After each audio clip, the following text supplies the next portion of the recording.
Donc pour conclure cette présentation générale des réseaux et des réseaux IP, vous l'aurez compris, il est extrêmement important d'avoir connaissance des quelques bases que j'ai pu vous présenter dans ce cours. Si votre infrastructure réseau est bien comprise et donc bien installée, elle sera aisément dépannable et normalement vous aurez moins souvent à la dépanner. Vous aurez compris l'intérêt du protocole, mais aussi les limites du protocole,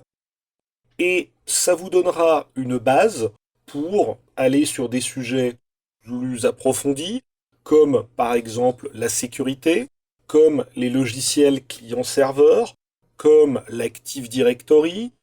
comme l'étude des systèmes d'exploitation, que ce soit Unix ou Windows ou Mac, qui sont des systèmes d'exploitation, bien entendu, réseau, que ce soit pour les gens qui vont faire de l'hébergement ou du développement web, ou des applications client-serveur, comme donc je disais, de la messagerie ou de l'interrogation de bases de données, PHP, MySQL, etc. Donc cette base de réseau, rappelez-vous, TCP/IP, on est essentiellement sur une problématique de routage,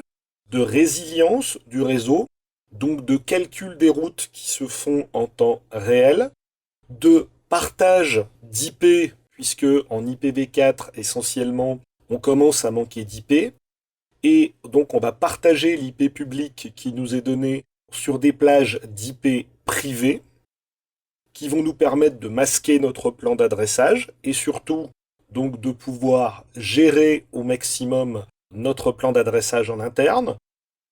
Rappelez-vous la notion hôte et réseau, qui va entraîner, si nous avons trop d'hôtes dans un réseau, du broadcast.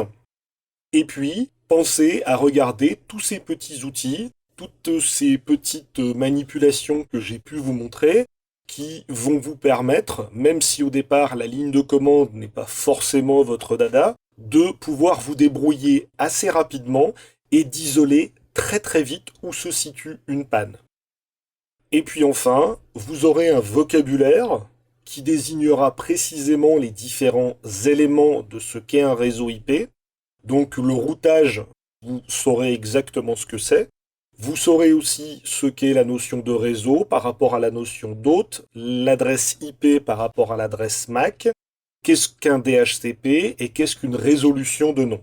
À partir de là, vous avez vraiment tous les éléments basiques pour gérer un petit réseau en interne dans votre société, dans une petite organisation et pourquoi pas à la maison.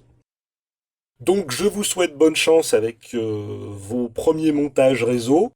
Vous verrez, il y a beaucoup à apprendre, beaucoup à voir, et c'est un sujet passionnant sur lequel vous avez encore, a priori, de longues années pour pouvoir vous faire plaisir et en apprendre tous les jours davantage. Je vous remercie beaucoup, à bientôt sur une nouvelle formation Vidéo to Brain.